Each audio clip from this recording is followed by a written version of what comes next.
In 1964, a man in Memphis, Tennessee, dug a pit in his backyard with a shovel he borrowed from the church deacon. He lined it with cinder blocks, laid a grate across the top, and fed it hickory wood until the coals turned white. That pit fed 47 people on the 4th of July. Number 19 required a batter so thin that only one woman in Macon could get it right.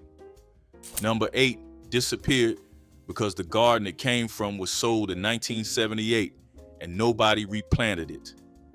Number 2 takes a part of the pig that most grocery stores stopped carrying decades ago.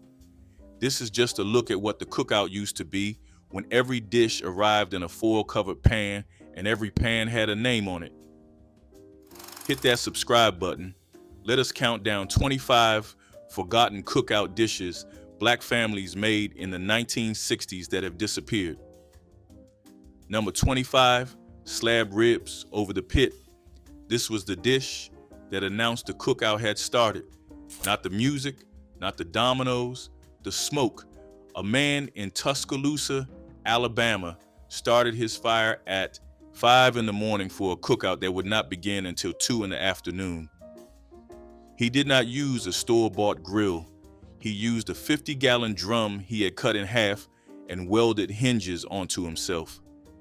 He rubbed the ribs with salt, black pepper, garlic powder, and paprika the night before and let them sit in the refrigerator wrapped in newspaper. He mopped them with a vinegar and tomato sauce he kept in a mason jar under the sink. By the time the first car pulled up, those ribs had been over smoke for 9 hours. In the 1960s, pork spare ribs cost around 40 cents a pound, and a man could feed a whole block for under $5. Your grandfather did not rush that process. He passed that tradition down like a family name. That kind of slow-cooked, all-day, hand-mopped slab rib has mostly given way to gas grills and bottled sauce. The smoke does not travel the same way it used to. Number 24, hot links. In Chicago on the South Side, this sausage defined what a cookout tasted like. When Black families moved north during the Great Migration, they carried their food traditions from Mississippi and Alabama and set up barbecue stands in vacant lots and front yards across the city. Pitmasters in Chicago created the hot link out of coarsely ground pork seasoned with sage, crushed red pepper, and black pepper, then stuffed into hog casings. A place called Lem's Bar-B-Q, founded in 1954 by brothers from Mississippi, began serving hot links alongside rib tips on a bed of French fries with white bread on the side. By the 1960s, this combination was on every cookout table on the South Side.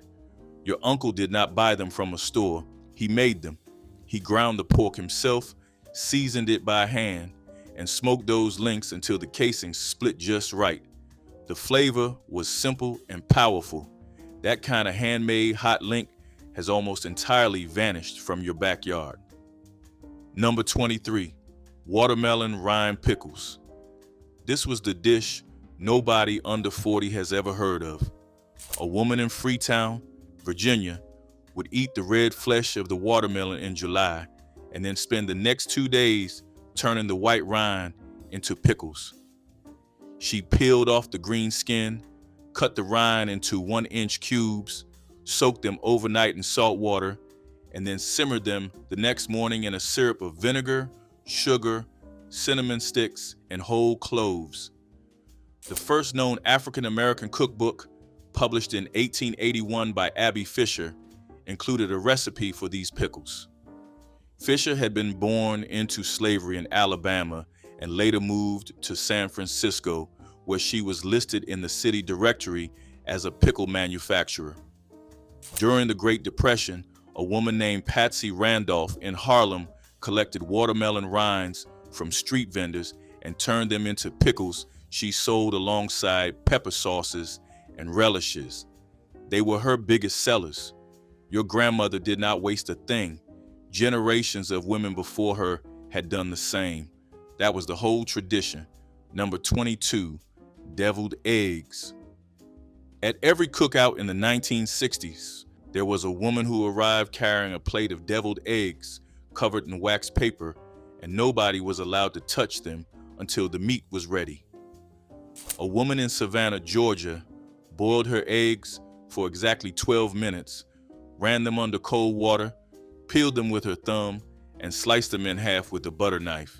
She scooped the yolks into a bowl and mashed them with mayonnaise, yellow mustard, a pinch of sugar, salt, black pepper, and a splash of pickle juice from the jar. She piped that filling back into the whites using a plastic bag with the corner cut off and dusted every single one with paprika. No measuring spoons, no recipe card. She made 4 dozen for the 4th of July in 1967 and came home with an empty plate. Your hands had to be cold to do it right, she said. Warm hands made the filling soft, simple, and effective. That was her only rule. Number 21, grilled chitlins. Most people know chitlins as a holiday dish, boiled slow in a pot with onion and vinegar. But at cookouts in the 1960s, some families took their boiled chitlins and laid them on the grill until the edges turned crisp and smoky. A man in Greenwood, Mississippi, would boil his chitlins for 3 hours the day before the cookout, drain them, season them with Cajun spice and garlic powder, and grill them over charcoal the next afternoon. The smell traveled. That was intentional. By the 1960s, chitlins had become a charged symbol in the Black community.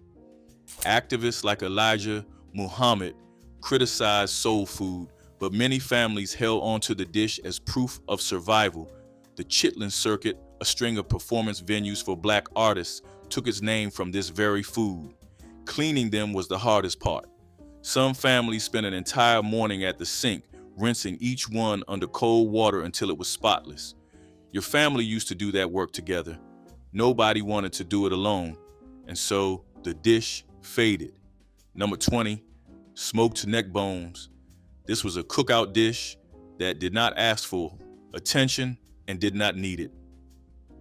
A woman in Baton Rouge, Louisiana, bought a 5-pound bag of pork neck bones for less than $1 in 1963 and turned them into the base of everything else on the table.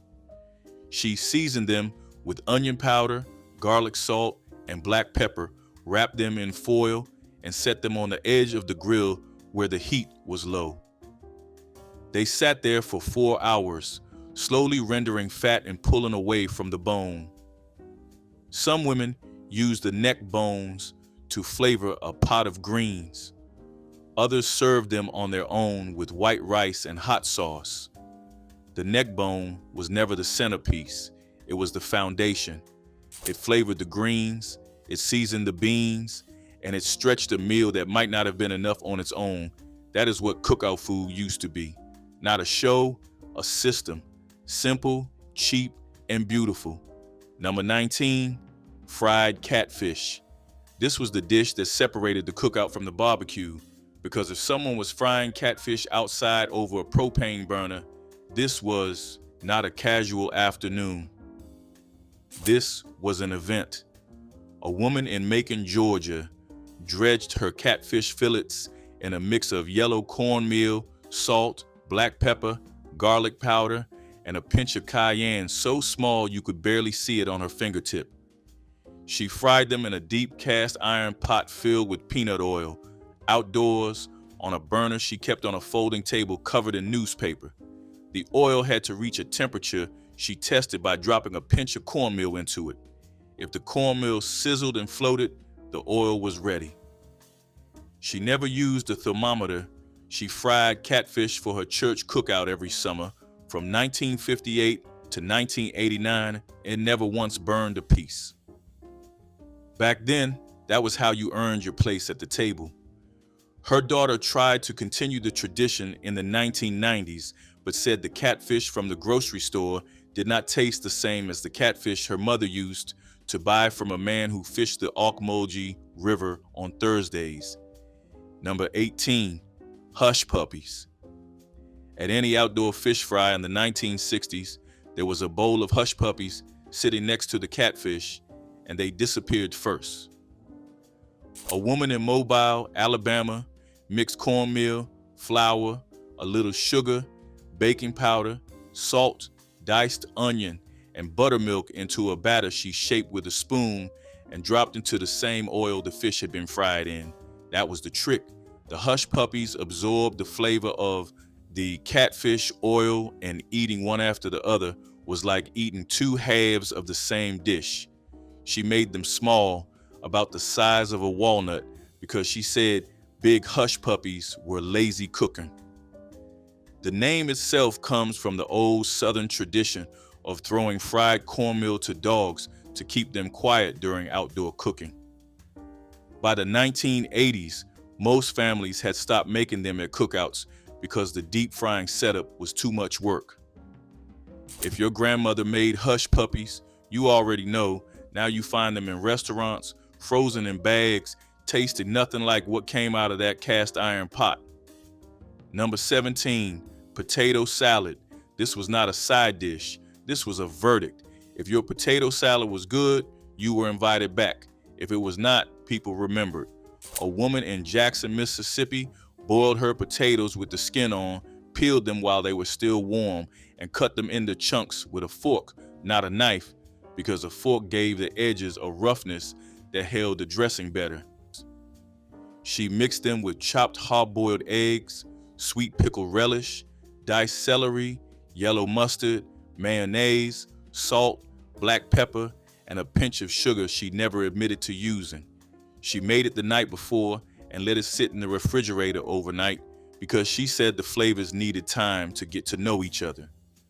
The potato salad arrived at the cookout in a glass bowl covered in aluminum foil, and the question that followed it was always the same. Who made the potato salad? That question was not casual, it was an audit. Your family had one woman who owned that dish, and her recipe was passed down by feel, not by words. Number 16, cast iron baked beans. These were not the kind that came from a can. A woman in Montgomery, Alabama, soaked her navy beans overnight, boiled them the next morning until they were soft, and then baked them in a cast iron Dutch oven with molasses, brown sugar, a chopped onion, strips of thick-cut bacon, mustard, and a splash of apple cider vinegar. She covered the pot with foil and set it on the grill next to the ribs, where it cooked low for 3 hours until the sauce was thick and dark and the beans had collapsed into each other. In 1965, a pot of these beans cost less than 50 cents to make and fed 15 people. The woman who made them did not call them baked beans. She called them her pot, as in, do not forget my pot, as in, bring that pot back clean. That pot had a name the way a person has a name. The recipe was free, the ingredients were cheap, and the beans inside it were never the same twice because she never measured a thing. Number 15, charcoal roasted corn. Before the 1970s, most black cookouts served corn that had been roasted directly in the husk on the coals. A man in Natchez, Mississippi, pulled back the husk without removing it, stripped away the silk by hand, rubbed the ear with butter and salt, folded the husk back over the corn, and laid it right on the edge of the charcoal. He turned each ear with his bare fingers because he said tongs bruised the kernels. The husk charred black on the outside, while the corn inside steamed in his own butter. It took about 20 minutes, and you knew it was ready when the husk began to smoke and pull away from the tip. That man roasted corn at every family gathering from 1959 to 1982. His grandchildren grew up eating corn from a microwave and never knew what charcoal roasted corn tasted like. If you have never tasted it, you cannot imagine the difference. The smoke changed everything. Number 14, pickled pig feet. There was a jar of pickled pig feet at every cookout, usually sitting on the end of the table near the drinks, and you either loved them or you walked past without looking. A woman in Clarksdale, Mississippi, cleaned the pig feet with salt and vinegar, boiled them until tender, and then packed them into glass jars with a brine of white vinegar, sugar, bay leaves, red pepper flakes, and whole peppercorns. She sealed the jars and let them sit in the refrigerator for at least a week before serving. In the 1960s, pig feet cost almost nothing because butchers could not sell them to anyone else. That is where the dish came from. Not from a cookbook, from necessity. Enslaved people were given the parts of the pig that enslavers would not eat, and they turned those parts into something worth passing down. By the 1990s, most grocery stores stopped carrying whole pig feet altogether, and the women who knew how to pickle them had already stopped teaching. That generation took the recipe with them. Number 13, collard greens with smoked turkey. At cookouts in the 1960s, someone always brought a pot of collard greens cooked so long the leaves had turned soft and dark and the potlikker at the bottom was thick enough to soak into cornbread. A woman in Selma, Alabama, washed every single leaf by hand, stripped the stems, rolled the leaves into tight bundles, and sliced them thin with the kitchen knife she had sharpened on the bottom of a ceramic plate. She cooked them in a pot with a smoked turkey leg, onion, garlic, vinegar, sugar, salt, and red pepper flakes for 3 to 4 hours. She never lifted the lid more than twice. The potlikker, that broth at the bottom, was the prize. Some people drank it from a cup, others soaked it up with cornbread. Either way, nothing was wasted. The greens came from the garden. The turkey leg came from the butcher for 30 cents. The rest came from knowing how long to let a pot sit. Your grandmother made it look easy. It was not, but the result was beautiful. Number 12, fried okra. This was the dish that divided the table. Some people loved the crisp, golden outside and the soft green center. Others could not get past the texture. A woman in Tallulah, Louisiana, sliced her okra into thin rounds, tossed them in a bowl of cornmeal, salt, and black pepper, and fried them in a cast iron skillet with just enough oil to cover the bottom. She said the secret was slicing the okra while it was cold. Cold okra released less of its natural slime, so the cornmeal stuck better and the pieces came out crisp instead of sticky. She served them in a paper-lined basket at every cookout from 1961 to 1977. Okra came to the Americas from West Africa, carried through the slave trade, and the word gumbo itself comes from the Bantu word for the plant. That small green pod carried a whole history across the ocean. Your grandmother fried it on a Saturday the way her grandmother used to, and never mentioned any of that. Generations of women carried that pod across time. Number 11, homemade lemonade. This was not the powdered kind. A woman in Memphis, Tennessee, squeezed 30 lemons into a 5-gallon cooler, added water and 2 cups of sugar, stirred it with a wooden spoon, and dropped a block of ice in the center. She made it every 4th of July from 1960 to 1985 and never once used a measuring cup. She tasted it as she went. If it puckered her lips, she added sugar.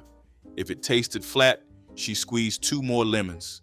The lemonade sat on a card table next to the cooler full of sodas, and the children drank the lemonade first because it was free and it was cold.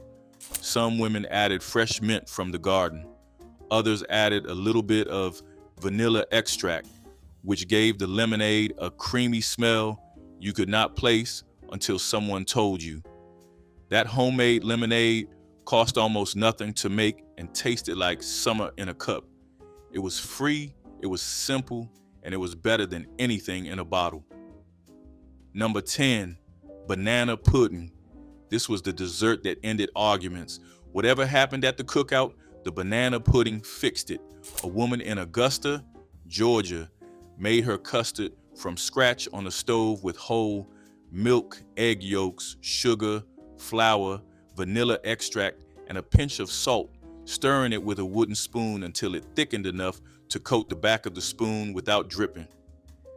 She layered it in a glass baking dish, with Nilla wafers and sliced bananas, then topped it with the meringue she made from the leftover egg whites whipped with sugar. The dish went into the oven just long enough for the meringue to turn golden. The modern version of banana pudding with Nilla wafers first appeared in a 1921 newspaper recipe out of Bloomington, Illinois, and Nabisco later printed the recipe on the box. But your grandmother did not use the box recipe. She used her own, and the difference was the custard. Hers was cooked on a stove, not stirred from a packet. You could taste the difference in your sleep. Number 9, sweet potato pie. This was the dessert your grandmother made that told you autumn had arrived, but it showed up at summer cookouts too, because no one could say no to it. A woman in Shreveport, Louisiana, baked her sweet potatoes whole until the skins wrinkled and the insides were soft enough to scoop with a spoon. She mashed them by hand with butter, sugar, cinnamon, nutmeg, vanilla, evaporated milk, and 2 eggs. She poured the filling into a homemade pie crust she had rolled out on a floured countertop with a glass bottle because she did not own a rolling pin. The pie went into the oven at 350 degrees for about 50 minutes, and she knew it was done when the center jiggled just slightly. Not firm, not liquid, somewhere in between. 3 granddaughters attempted that pie after she passed in 2001. None of them could get the center right. They either overbaked it or pulled it too soon. The jiggle was her invention. Nobody else could read it. That was the tradition. You learn by watching, not by reading. Number 8, Chow, relish. This is the dish that has almost completely vanished from the cookout table. Chow was a homemade relish made from whatever was left in the garden at the end of summer. A woman in Pine Bluff, Arkansas, chopped green tomatoes, cabbage, onions, green peppers, and hot peppers, salted them overnight, drained them the next morning, and then cooked them in a vinegar brine with mustard seed, celery seed, and turmeric until the whole kitchen turned yellow from the steam. She packed the relish into jars and stored them in the pantry. At every cookout, a jar of chow sat next to the baked beans and the potato salad, and people spooned it over their hot dogs, their greens, and their black-eyed peas. The recipe came from the garden, and when the garden was gone, the relish went with it. A woman in rural Georgia told her granddaughter that chow was how you tasted the whole summer in one bite. That bite is gone now, and nothing in a store works as a replacement. Number 7, barbecue bologna. This is a dish most people outside of the Deep South have never heard of. In Mississippi and Alabama, barbecue bologna was a cookout staple from the 1950s through the 1970s.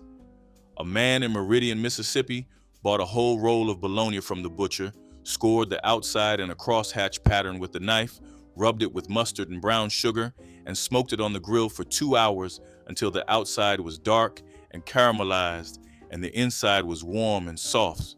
He sliced it thick, about 1 inch per piece, and served it on white bread with pickles and onion. In Memphis, barbecue bologna was served at several barbecue restaurants alongside ribs and shoulder. A whole roll cost less than $2 in 1965, and it could feed a dozen people. Your grandfather did not think of bologna as a cheap lunch meat. He thought of it as something the smoke could transform, and he was right. Number 6, smoked whole chicken. Before rotisserie chicken became a grocery store convenience, the smoked whole chicken was the heart of many cookouts. A woman in Dothan, Alabama, rubbed a whole bird with salt, pepper, onion powder, garlic powder, and a generous dusting of paprika the night before. She stuffed the cavity with half a lemon and a quartered onion, tied the legs with kitchen twine, and placed the chicken on the grill over indirect heat at sunrise. She fed the coals every 45 minutes and basted the bird with a mop sauce of butter, vinegar, and Worcestershire.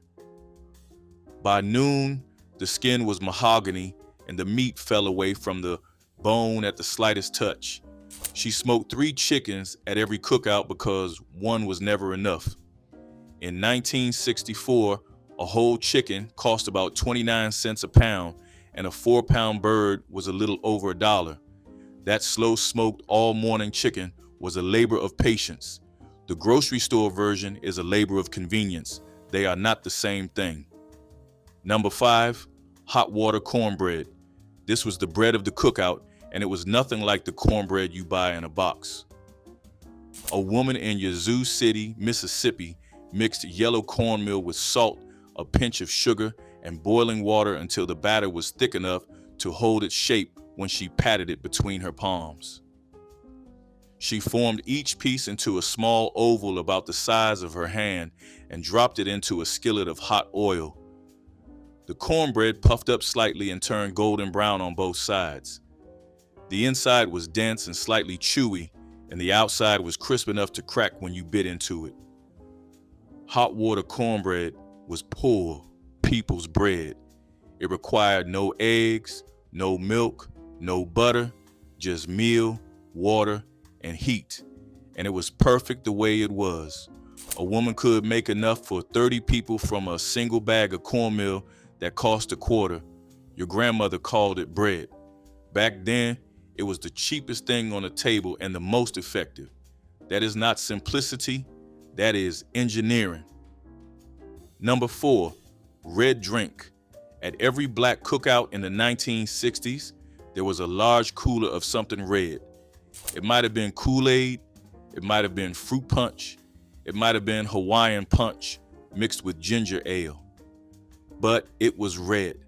A woman in Little Rock, Arkansas, mixed 2 packets of cherry Kool-Aid with 2 cups of sugar and a gallon of cold water in a plastic pitcher that had been in the family since 1957. She stirred it with a long metal spoon and tasted it once. The children drank it from paper cups, and the adults drank it from solo cups, and nobody asked what was in it because it tasted like summer, and it was free. The red drink was not a recipe, it was a ritual. It sat next to the homemade lemonade and the sweet tea and the sodas, and it was always the first thing to run out. Your cousin does not make it anymore because the sugar content scares people. But back then, in those days, nobody counted, they just drank. Number 3, peach cobbler. This was the dessert that disappeared when Ernestine Walker of Pine Bluff, Arkansas, passed in 1994. She made her cobbler with fresh peaches from a tree in her backyard, peeled by hand at the kitchen sink in an apron she had sewn herself. She sliced the peaches into a baking dish, scattered sugar, cinnamon, and a squeeze of lemon over them, then dropped spoonfuls of batter on top that spread and rose in the oven into a golden crust. The batter was flour, sugar, milk, and melted butter, mixed with a fork. She did not measure any of it. She said the batter should look like thick pancake mix and the peaches should be sweet enough to eat raw before you add a single grain of sugar. At cookouts, the cobbler arrived in the same baking dish every time, wrapped in a kitchen towel, and it was gone before the second round of ribs came off the grill. 4 family members tried to recreate it after she died. The crust was never right. The peaches were never sweet enough. The recipe lived in her hands, and her hands were gone. Number 2, Souse meat sat in jars at juke joint counters, offering vinegary preserved pork for customers who appreciated its unique tangy flavor. Made from pig head, meat, and feet, souse was cooked until tender, then covered in spiced vinegar that both preserved and flavored the meat. The texture was gelatinous and firm, sliced cold and served with crackers or bread. The taste was sour, salty, and intensely porky, an acquired preference that divided people immediately. For those who loved it, Souse was bar food perfection, something to nibble while drinking and talking. The preservation method meant souse lasted for weeks without refrigeration, making it practical for establishments with limited cold storage. Souse represented African American foodways that wasted nothing, transforming head meat into something worth saving. Number 1, rib tips. This was the king of the cookout, not the slab ribs, not the brisket, the rib tips. In Chicago, on the south side, rib tips were the leftover pieces trimmed from the bottom of a rack of spare ribs after a butcher cut them into the cleaner St. Louis style. The meatpacking houses at the Union stock yards produced mountains of these offcuts, and they sold them to black neighborhoods for almost nothing. A man could buy 5 pounds of rib tips for what a single rack of spare ribs cost somewhere else. Pit masters, like the Lemon brothers who founded Lem's BBQ in 1954 after migrating from Mississippi, smoked those tips over hardwood in an aquarium pit until they were tender and charred and dripping with a sweet, tangy sauce made from a recipe their grandmother had brought north. By the 1960s, the rib tip and hot link combo was the signature dish of the black cookout in the Midwest. You got your tips chopped, piled on a bed of fries with white bread and mild sauce on the side. That was a full meal for under $1. Have you ever wondered why rib tips mattered so much? Here is the answer. They were proof that the black cookout was never about having the best cuts of meat. It was about taking what the market did not value and giving it more flavor, more smoke, and more time than any expensive cut ever received.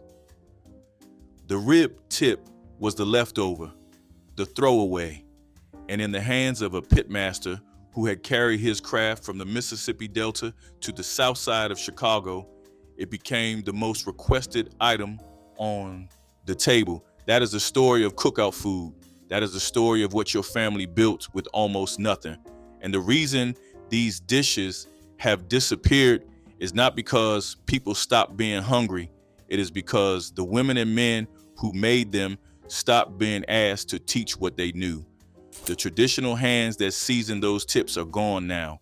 The pits have been paved over, and the taste lives only in the memory of the people who were lucky enough to be there. Here is my challenge. Make one of these dishes this week. Just one. The rib tips, the hot water cornbread, the peach cobbler. Then sit down at the table, not the couch. Set a place, eat it slow, because these dishes were never just about the cookout. They were about staying together and staying fed when the world made it easy to drift apart. Now, I am not a doctor or a dietitian. This is not medical advice. Tell me in the comments which cookout dish was made without a recipe in your family. I want to know if the potato salad gets more love than the rib tips. Sloppy Joes on soft white buns were the messy miracle of school nights everywhere. Ground beef simmered in a sweet, tangy sauce until it thickened into that unmistakable mixture that dripped out of the bun no matter how carefully you tried to hold it. The smell alone meant excitement because Sloppy Joes felt fun in a way few dinners did. Kids loved the chaos, parents loved the convenience, and everyone loved how satisfying it was. The softness of the bun, the sweetness of the sauce, the savory meat all came together in a way that still makes people nostalgic decades later. It was a dinner that tasted like childhood laughter, like sticky hands, like evenings where life felt uncomplicated and full. And there was always this unspoken ritual to it, the way families leaned over their plates to avoid dropping sauce everywhere and still managed to make a small mess anyway. That was part of the charm. Sloppy Joes brought everyone to the table faster than anything else, and for a brief moment the whole house felt connected by something simple and warm. Potato salad stretched with extra eggs and mayonnaise became the cold side dish that fed crowds for minimal cost, transforming basic potatoes into creamy satisfaction. Black mothers boiled potatoes by the 5-pound bag, timing them carefully so they'd be firm enough to dice without turning to mush, then combined them with hard-boiled eggs that provided protein. The ratio was crucial. Enough eggs to make the salad filling, but not so many that it tasted only of eggs, with mayonnaise binding everything together. Mustard added tang, while finely diced celery and onions provided crunch and flavor dimension. The true economical genius came from using potatoes as filler, allowing a single dozen eggs to feed 20 people when stretched with enough starch. Some families added sweet pickle relish for both flavor and the satisfaction of having extras in their salad. The salad chilled overnight, making it perfect for gatherings where oven space was limited and make-ahead dishes were essential. Hoghead cheese was a triumph of resourcefulness, transforming every part of the animal into a dish of surprising elegance. After a hog was butchered, the head was simmered slowly with onions, herbs, and spices until the meat fell from the bone. The rich broth was strained and cooled, setting into a savory jelly that held tender shreds of meat and subtle seasoning. Sliced and served cold with crackers or bread, it became a delicacy at gatherings where nothing was wasted and flavor was celebrated.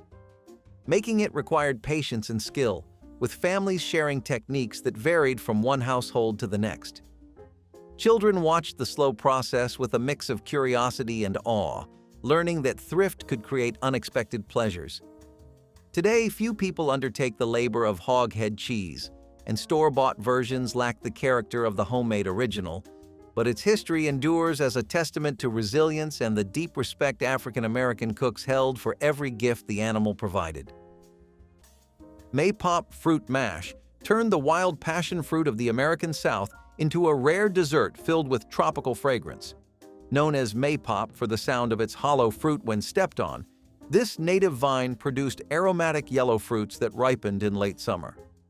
Enslaved foragers gathered the fruit, split the rinds, and scooped the bright pulp into a bowl with a drizzle of molasses or honey when such sweeteners were at hand. The result was a naturally tangy treat that needed no cooking and provided a burst of vitamins. The flavor, a cross between citrus and melon, delighted anyone lucky enough to taste it. Even after emancipation, rural families prized maypops for jellies and pies, and the plant remains a cherished wild edible across the Southeast. Maypop fruit mash preserves a memory of fleeting seasonal abundance and the creativity that transformed wild gifts into moments of celebration, proving that even in the harshest circumstances, people found ways to enjoy the bright, unique flavors offered freely by the natural world. Fried bologna sandwiches were the working family's delicacy, simple yet unforgettable. A slice of bologna hit the skillet with a pop, curling up at the edges as it browned. Some folks cut a small X in the center to keep it flat, while others let it bubble proudly in the middle. The smell was savory, smoky, and enough to draw kids from every corner of the house. Served between two slices of white bread with mustard or mayonnaise, it became a warm, satisfying meal. It was the kind of sandwich you could make in minutes after a long day, but it tasted like something far more special. In neighborhoods across the South and city blocks up north, this quick bite became a comfort food that never really left. It was proof that nostalgia could be fried right into a pan and served up with pride. Many added cheese when payday came or a fried egg for extra richness, but even plain, it hit the spot every time. The first bite was always hot and salty, the bread soft and buttery at the edges. It was cheap, sure, but it tasted like victory at the end of a long week. That sizzle in the pan sounded like hope, fast, familiar, and enough to make a whole family smile. Carrot and raisin salad made with minimal mayonnaise became the sweet, crunchy side dish that added color and nutrition without requiring cooking or expensive ingredients. Black mothers would buy carrots by the bag when on sale, shredding them by hand or with graters borrowed from neighbors, then mixing them with raisins that provided natural sweetness. The mayonnaise was used sparingly, just enough to coat everything, while lemon juice or vinegar added brightness. This cold salad was perfect for crowded refrigerators since it took up little space and actually tasted better after sitting overnight.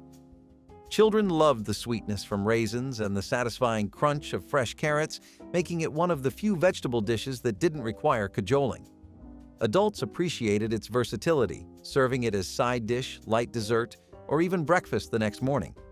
Carrot and raisin salad proved that simple combinations of affordable ingredients could create dishes that delighted across generations.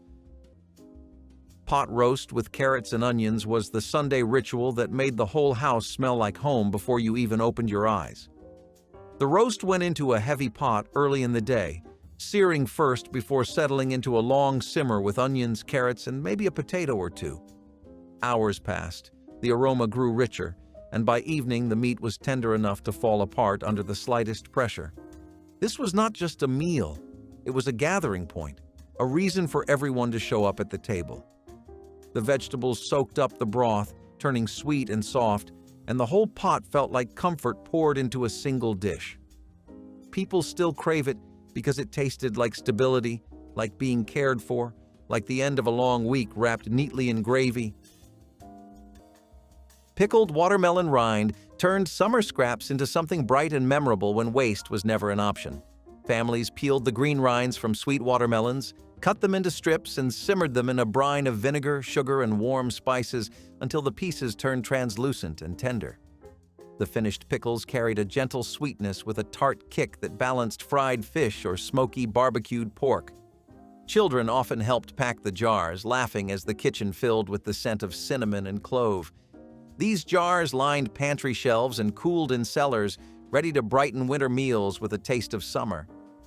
For many households, this thrifty condiment was a sign of careful planning and pride in making every harvest last. Today, few people bother to save the rinds, and the recipe hides in old notebooks and fading memories.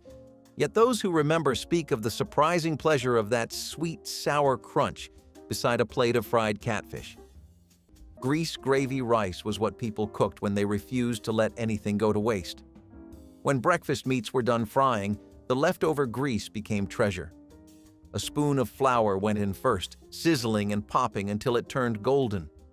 Then milk or water got poured in, slow and steady, until it thickened into smooth gravy. That hot gravy poured over white rice made something out of nearly nothing. It was salty, creamy, and smoky all at once. The smell filled the house, and the taste filled the stomach. Parents called it breakfast, but it could carry a family through an entire day. It came from kitchens that knew survival like a second language, where flavor was earned from thrift and patience. Kids grew up thinking it was comfort food, not knowing it was born from rationing and struggle. Grease gravy rice was more than a recipe. It was a declaration that no meal was too small to matter. Every bite was a promise that the family would eat, even when times were lean.